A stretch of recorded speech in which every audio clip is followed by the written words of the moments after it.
Hi, welcome to our channel where we share the most intriguing stories. I fought for my freedom in Afghanistan, but I never imagined the real battle would be back home, against a conniving HOA queen who tried to steal my land while I lay in a coma. She thought I was done. She was wrong. This is the story of how I took it all back, and then some. I've always believed in keeping things simple. Earn your place, buy what you can afford, and don't let anyone tell you how to live your life. That's how I ended up with my little slice of land just outside Tucson, Arizona. 2 acres of dust, scrub, and freedom. I bought it cash after I got out of the Army, built the garage before the house, and made it mine inch by inch with my own hands. No mortgage, no landlord, and definitely no damn HOA breathing down my neck. That's been my hill to die on since day one. No associations, no dues, no Karen with a clipboard telling me my truck can't be parked facing the road. So when some development popped up half a mile away with shiny beige houses and signs that said Desert Bloom Estates, a planned community, I just shook my head and kept to myself. I wasn't part of their community, and I liked it that way. That spring, I was gearing up for my yearly ride north, a veterans motorcycle rally in Flagstaff. It was a 3-day event, all chrome, leather, and burnt rubber. A chance to remember fallen brothers, knock back some beers, and breathe air that didn't smell like hot transmission fluid. I had my Harley cleaned, my bags packed, and a plan to meet up with Marco on the highway. He's an old Army buddy turned lawyer, sharp as hell, loyal to the bone. I locked up the house tight the night before, set the timers on the lights, turned off the water main, let my neighbor Carl know I'd be gone a few days. Left Buddy, my Shepherd Lab mix, with Marco for the weekend. He loved Marco more than me anyway. Everything was buttoned up like a field pack. I never made it to Flagstaff. Somewhere outside of Phoenix, just past dawn, a semi drifted across the line on I-10. All I remember is the blare of a horn, a blinding flash, and then nothing. Black, cold, still. 6 weeks. That's how long they say I was under. I was unconscious through Memorial Day, through my own birthday, through half the damn summer. I had broken ribs, a collapsed lung, head trauma, and both legs broken like snapped chair legs. My only listed emergency contact, Marco, got the call, drove down from Scottsdale, and handled everything. He's the reason I didn't wake up homeless and bankrupt. I had no idea what was happening while I was out. I didn't know my house sat quiet, untouched, a place that practically glowed like a beacon to the vultures circling in Desert Bloom Estates. I didn't know the weeds had grown knee-high, or that my mailbox overflowed with junk mail and silence. But someone noticed. Someone who'd been waiting. Her name was Karen Henderson, self-declared president of the Desert Bloom HOA, middle-aged queen bee of beige conformity. She'd tried before, back when I first moved in, to rope me into their little suburban cult. Brought me a glossy packet one day. Bylaws, dues, paint color samples. I laughed and shut the door in her face. Apparently, that stuck with her. So when I disappeared from the neighborhood, no one mowing the lot, no barking from Buddy, no tire tracks in the dirt, she saw her opening. And Karen doesn't waste opportunities. From what Marco later pieced together, she started sniffing around. Noticed I wasn't home, asked a few questions at the gas station down the road. Then she got real creative. One of her cousins, or some volunteer from her HOA board, worked admin shifts over at Banner Medical Center. She must have slipped $100 or a bottle of wine to the right nurse, because somehow she found out I was in a coma, unresponsive, unavailable. That's when the real plan began. She fabricated a dues balance, $12,800, pulled from the air like magician's confetti. She claimed my property had been under HOA jurisdiction for years, that I was in arrears. She typed up statements, claimed she'd sent notices. And then, to make sure no one could say otherwise, she sent those fake notices to a made-up P.O. box in Chandler. Not once did she knock on my door. Not once did she contact Marco, because she didn't want to warn me. She wanted me gone, and while I lay in a hospital bed with machines breathing for me, she moved on to the next phase. A motion to seize the property, expedited foreclosure, quiet lien, and finally, a private auction to sell my house and land for pennies on the dollar. All while I slept, blind and broken in a room that smelled like bleach and beeping monitors. I didn't know any of this was happening, but Marco did. And thank God he was paying attention. It's funny how fast some people will move when they smell a deal, even faster when they think no one's watching. By the time Marco found out what was happening, Karen had already greased the wheels. She didn't just invent a debt, she manufactured a whole paper trail out of thin air, doctored invoices from the Desert Bloom HOA, fines for non-compliant landscaping, unauthorized structures, and my personal favorite, vehicle storage violations. I'd love to know which of my parked motorcycles she thought violated her fake regulations. Probably all of them. She made it look official. Registered envelopes. Sent to a fake address. Not one letter came to my actual property. Not one phone call. Not even a piece of junk mail tucked in my fence gate. She knew better. She knew if Marco saw it, he'd tear her a new one before the ink was dry. But here's the kicker. Desert Bloom Estates had no jurisdiction over my land. None. My property was annexed decades before that subdivision even existed. Their HOA boundary ended 3 parcels before mine. It wasn't just fraudulent, it was stupid. But Karen was counting on silence, on me being too dead or too far gone to fight back. With those falsified notices on file, she marched her smug ass into Maricopa County Recorder's office and filed for lien enforcement under Arizona's expedited non-judicial foreclosure provision, a loophole designed for legitimate HOA disputes, not a damn land grab. And the county clerk didn't even blink. She had the stamps, the papers, and the made-up fees. That's all they needed. She listed the auction through a local real estate firm she had ties to, a sleazy outfit that specialized in distressed assets. Her plan was simple: sell it fast, pocket the difference, and chalk it up to community improvement. She listed it at 40 grand. 40. My land alone was worth 280, more with the house and shop. But to Karen, it was a nuisance she was scraping off the neighborhood like dried gum.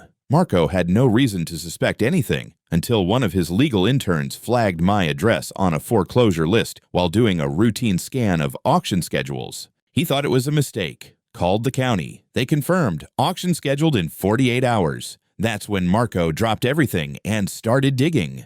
Within 2 hours, he was staring at a file folder filled with forged documents and fake dues. He cross-referenced every HOA claim against the property boundary map, and it didn't match. I wasn't just in the clear, I wasn't even in their system. And yet, they had managed to push it all through. Marco called the recorder's office, got stonewalled. He called the listing agency. They wouldn't give him anything without a subpoena. The clock was ticking. By midnight, he had a motion ready for emergency injunctive relief. He showed up at the county courthouse the next morning before the damn janitor unlocked the front doors, filed the motion in person. Judge on call agreed to hear it within the hour. Karen didn't show up. Of course she didn't. She had no idea anyone was contesting it. She probably thought I was brain dead and Marco would be too late. She was wrong. Marco laid out everything for the judge. The false addresses, the forged signature on the certified notices, the map that proved my land was outside the HOA's jurisdiction, and a notarized affidavit from my neighbor Carl confirming I'd never been part of any association. He even brought my original deed, scanned and registered under my name with a clear boundary description. It was a slam dunk. The judge didn't just freeze the auction. She ordered a preliminary injunction and directed the county recorder's office to halt all title transfers or lien-related actions on the property until further review. She also referred the case to the Attorney General's office for potential fraud investigation. And just like that, the wrecking ball Karen had swung at my life stopped an inch from the foundation. Marco didn't stop there. He requested a full discovery order on all HOA foreclosure filings from Desert Bloom Estates for the last 5 years. If Karen was bold enough to try this once, chances were she'd done it before. I still hadn't opened my eyes. Still lay in that bed with tubes in my chest and machines chirping my vitals. But the war had already started, and Marco had just fired the first shot. I opened my eyes to a room I didn't recognize, and a body that didn't feel like mine. The walls were sterile white, the ceiling covered in little perforated panels, and the faint buzz of a nearby monitor kept time like a metronome. My mouth tasted like dust and rubber. My ribs screamed when I breathed. I couldn't move my legs, but I was alive. I was barely out of the fog when Marco showed up. He looked like he hadn't slept in a week. His usual clean-cut appearance gone, shirt wrinkled, 5 o'clock shadow past its deadline. He didn't open with a, "Hey, welcome back." He opened with a sigh and said, "Jason, we've got a problem, a big one." I couldn't talk yet, not with the breathing tube freshly removed and my throat raw like sandpaper, but I could hear. And what I heard pissed me off more than anything I'd ever faced in combat. Karen Henderson had tried to sell my house, not because she had any rights to it, not because I owed anyone a dime. She tried to sell it because I wasn't conscious enough to stop her, because she thought I was a ghost with a warm pulse.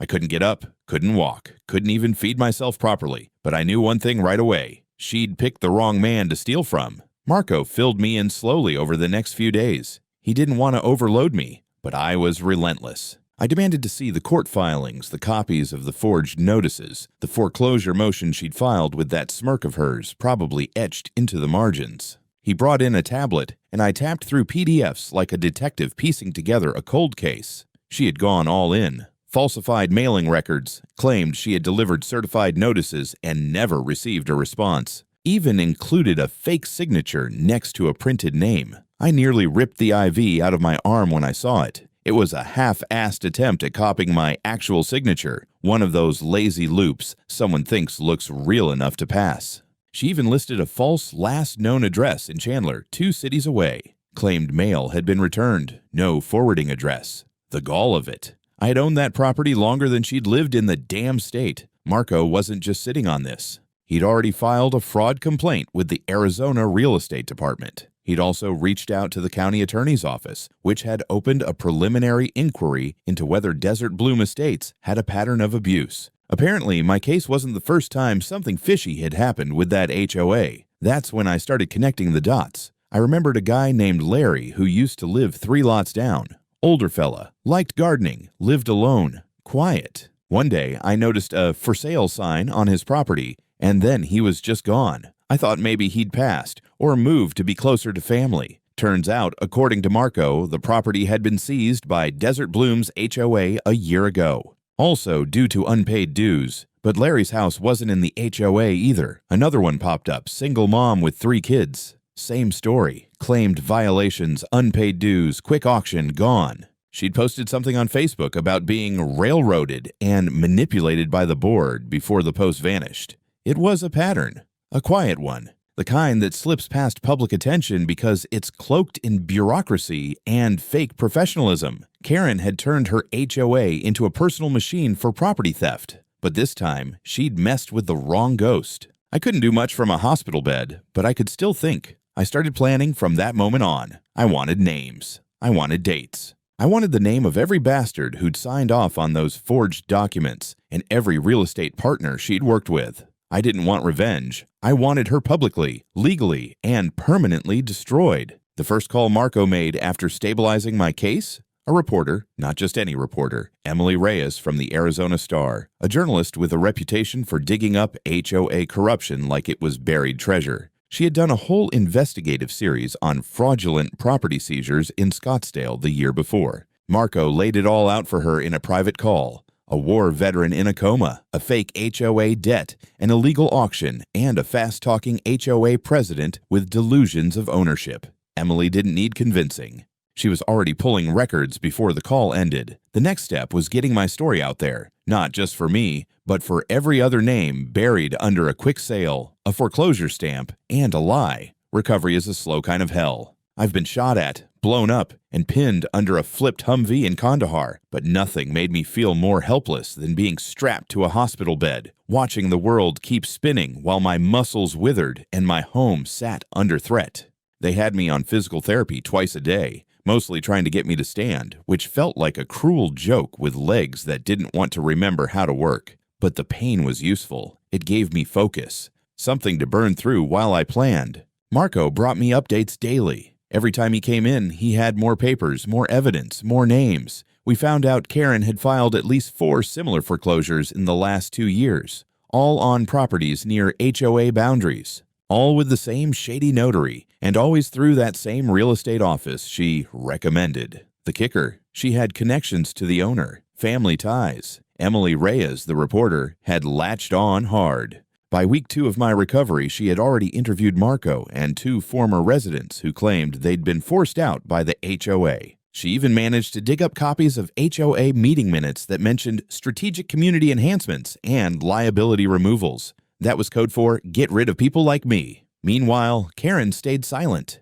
Too silent. No response to the inquiries Marco sent. No appearance at county review hearings. She knew the story was out there now, and I imagined she was scrambling to cover her tracks, shredding files, coaching board members, threatening the weaker ones. Standard damage control from someone who'd never been truly challenged before, but we weren't just waiting around. Marco filed a civil complaint on my behalf, attempted fraudulent conversion of property, forgery, and civil conspiracy. The county attorney's office acknowledged receipt and opened a case file. That was the start. Then came the day Emily's article dropped, front page of the Sunday edition. Title in bold, Veteran in Coma, nearly loses home to HOA power grab. There was a photo of me in uniform from my deployment and a shot of my house with the caption, Property targeted in fraudulent foreclosure scheme.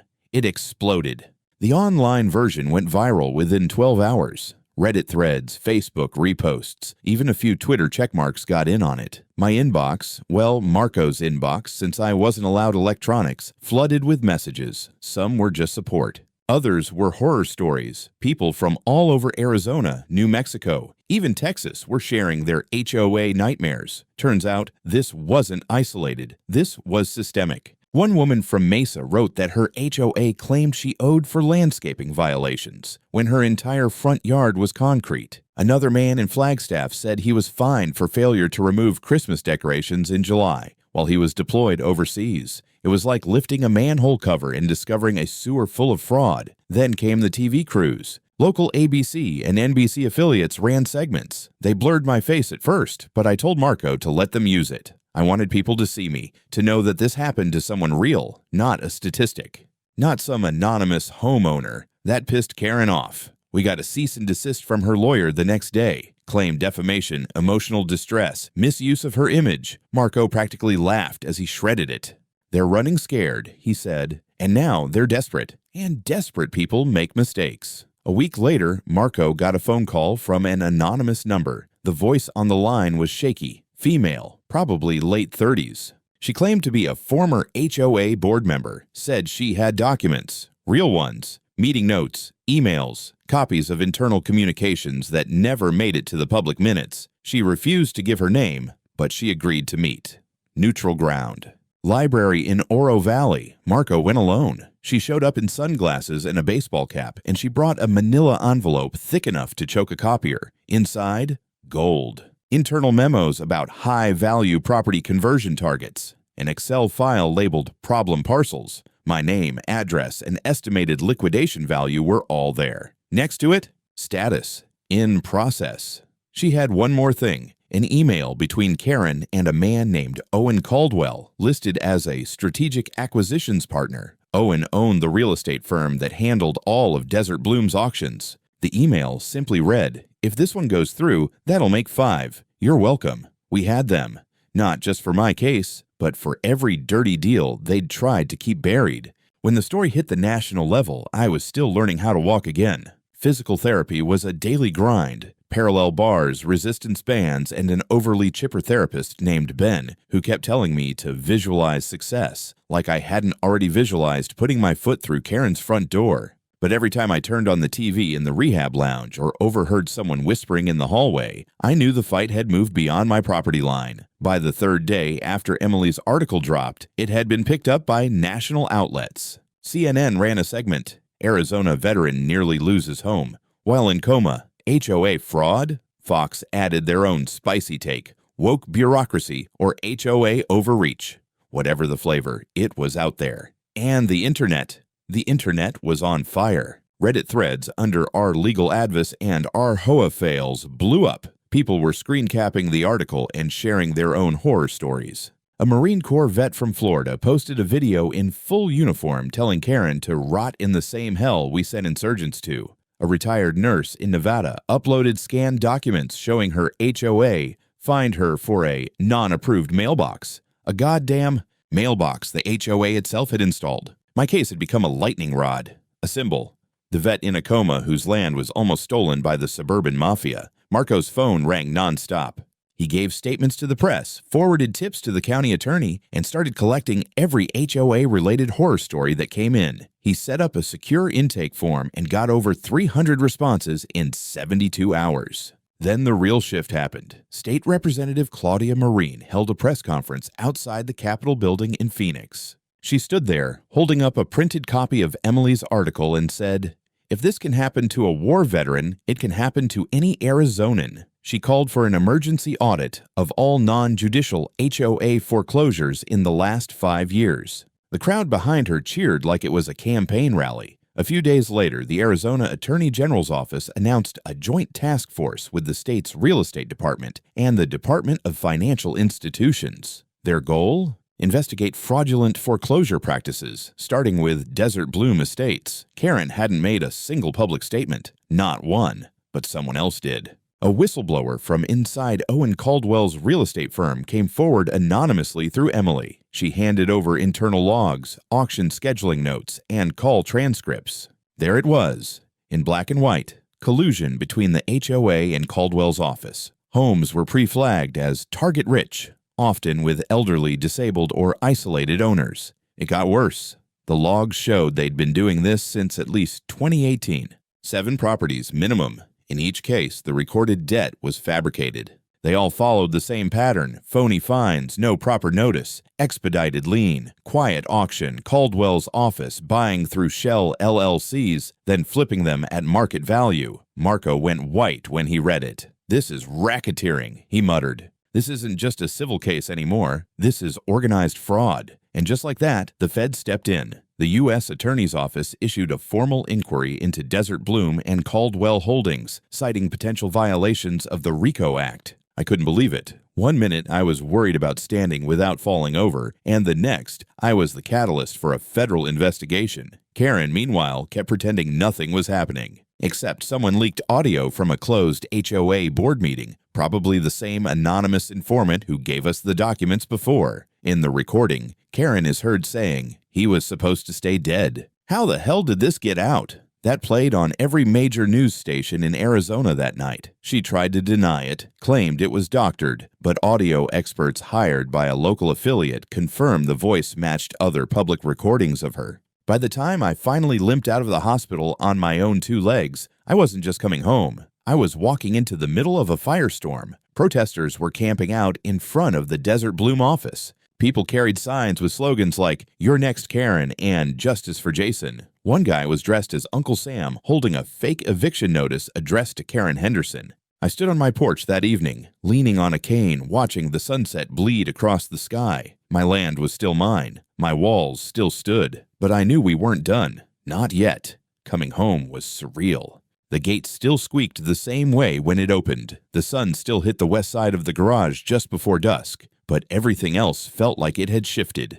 My once quiet corner of Arizona was now ground zero for the biggest HOA scandal the state had ever seen. I stepped back into my house with a cane in one hand and a growing storm at my back. Marco had set up a war room in my living room. Papers, evidence binders, FOIA request printouts stacked on the kitchen counter. My story had turned into a symbol, and now it was the hub of an investigation bigger than anything either of us could have imagined. Karen, on the other hand, was unraveling. At first, she tried to play it cool. A few stiff interviews, some vague legalese about misunderstandings, and malicious misinformation. Her attorney released a press statement denying all wrongdoing and blaming the politicization of routine HOA enforcement. But the more she denied, the worse it got. Then the subpoenas started landing. The Arizona State Grand Jury issued formal subpoenas to Desert Bloom Estates HOA, Karen personally, Owen Caldwell's real estate firm, and multiple shell companies that had been traced to past fraudulent acquisitions. The Attorney General's task force didn't come to play. They wanted bank records, meeting transcripts, internal communications, everything. Karen's carefully constructed house of cards started collapsing fast. 3 board members resigned within 48 hours of receiving their subpoenas. One of them, an older man named Leonard, publicly apologized on Facebook, stating he had no idea the documents we signed were being used for fraudulent purposes. Translation: he flipped and started cooperating. Marco and I sat down with agents from the Attorney General's office. They interviewed me for hours about my property, my refusal to join the HOA, any threats I'd received over the years. I told them everything.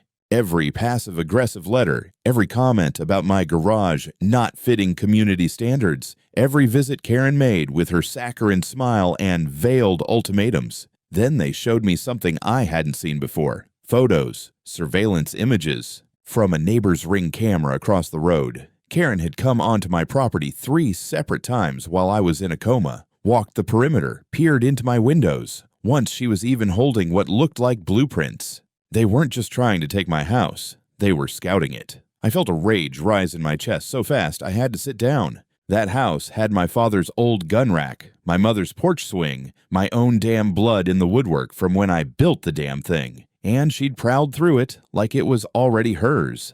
The feds didn't stop there. They seized Owen Caldwell's firm under asset forfeiture laws, found offshore bank transfers, shell company payments, and internal memos referring to Q1 acquisitions with target names blacked out. Karen's name was on every major transaction. She was the puppet master, but she wasn't done fighting. She filed a civil countersuit against me and Marco personally, claimed harassment, emotional trauma, and loss of reputation. She tried to frame herself as the victim. That went about as well as you'd expect.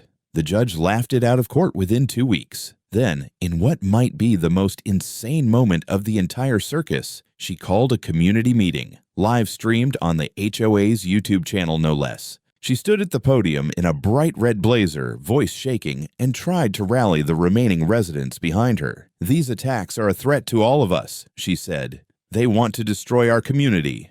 They want to make criminals out of hard-working people who just want peace and order." What she got instead was a barrage of angry questions in the chat and someone yelling, "Give back Jason's house, you vulture," from off-screen before the feed cut. The next day, we got word.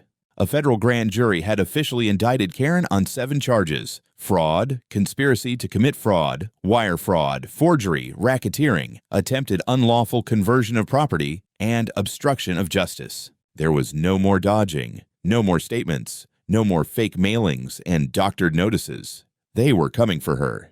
The day they arrested Karen Henderson was one of the most satisfying moments of my entire life. It was a Tuesday morning, sunny and dry like most days in Arizona. I was standing in my driveway watering the edge of the mesquite tree I planted when I got back from Afghanistan when my phone buzzed. Marco sent me a single line: "Turn on Channel 7. Now."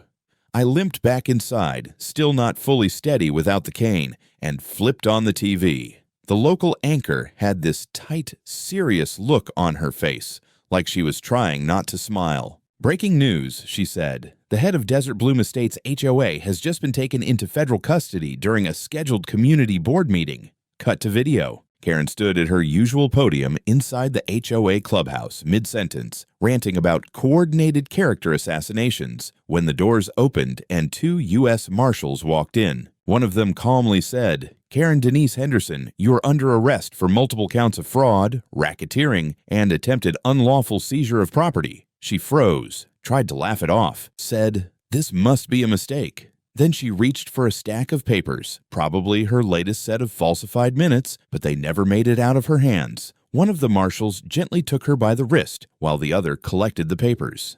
That part? That was key, because those papers, according to a later statement, contained instructions for destroying records and emails. She'd been planning to erase evidence mid-meeting. It was all caught on video, a perfect, clean arrest. By the next morning, her mugshot was plastered across every major news site in the state. That same red blazer, now wrinkled, her expression somewhere between outraged and confused, like she still couldn't understand how the rules applied to her. The U.S. Attorney's Office held a press conference. I watched it live with Marco, who brought pizza and beer like it was game night. The lead prosecutor laid it out plain. "Ms.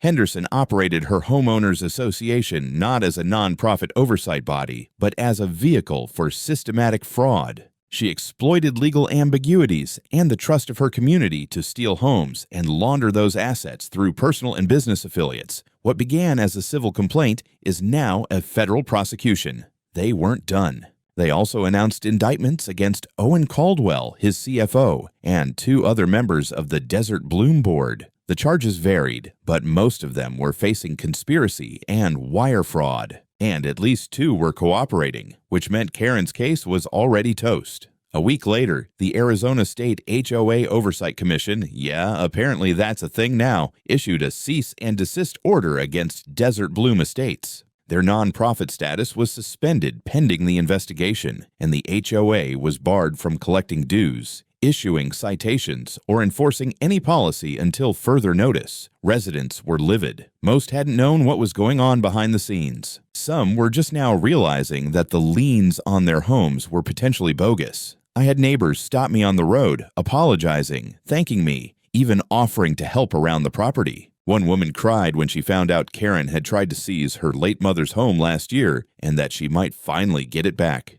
And the house Karen had lived in, that beige monstrosity with the fake shutters and three-tiered mailbox, empty, vacant. Property of the United States Department of Justice, pending forfeiture. They seized her bank accounts, froze her assets, put her HOA salary under investigation. It turned out she'd been giving herself bonuses through a consulting shell company registered in Nevada. I started seeing myself less as a victim and more as a damn catalyst. I'd gone from unconscious to undeniable. Marco was fielding interview requests from national outlets.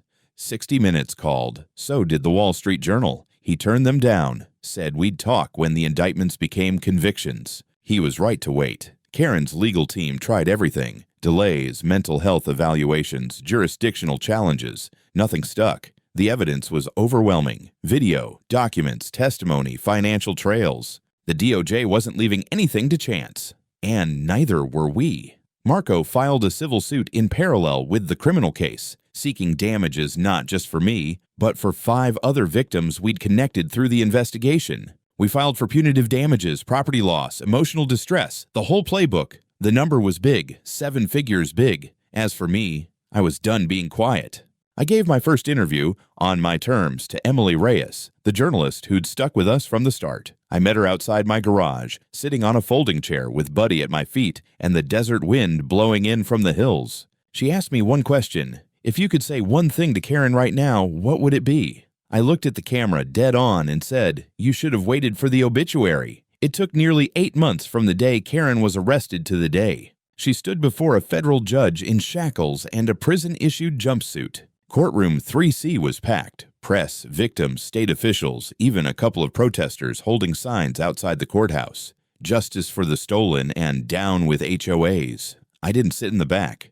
I sat in the front row, Kane propped beside me, Marco on my right, and a quiet, burning patience inside me. The courtroom was freezing. Karen looked smaller than I remembered, paler, older, like she'd been carved down by consequence. She barely glanced at me. The prosecution tore through her with surgical precision. They laid out every charge, every transaction, every manipulation. They showed the jury the same documents Marco found when I was still unconscious. They showed the fake foreclosure records, the shell companies, the internal emails where she called my land prime deadweight ripe for flipping.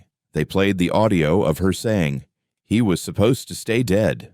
The defense tried character witness. Testimony, some old friends from a charity board, a former neighbor. It didn't matter. No one could unring the bell. The jury took less than 4 hours to convict her on all 7 counts. She was sentenced to 15 years in federal prison with no possibility of parole for the first 10. Maximum security white-collar wing in Nevada. Feds wanted to keep her far from Arizona. The courtroom was silent when the sentence was read. Karen didn't cry. She just stared straight ahead, like if she didn't look at anyone, none of this would be real. Afterward, the judge granted Marco's civil suit in full. $2.3 million in damages awarded. For me, for the other 5 victims, plus attorney fees. That money's still being collected. Asset liquidation, garnished pensions, frozen accounts. But it's coming. And none of us plan on letting it go quietly. But none of that was the real victory. The real win came when Desert Bloom Estates officially dissolved. The state revoked their charter.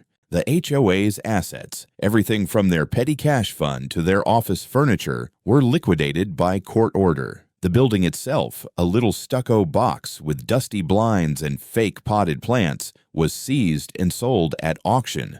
I drove by it the day after. The place looked abandoned, and there was a brand new sign hanging on the front door.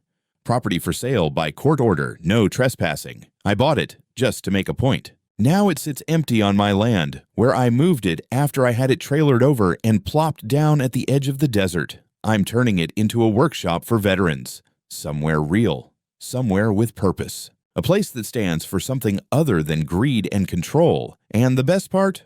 The fence. I put it up myself. Steel posts, cedar panels 8 feet tall, runs the length of my property now. Solid, clean, strong. And bolted right into the middle of the front gate is a metal plaque. I had it custom engraved, big letters, bold.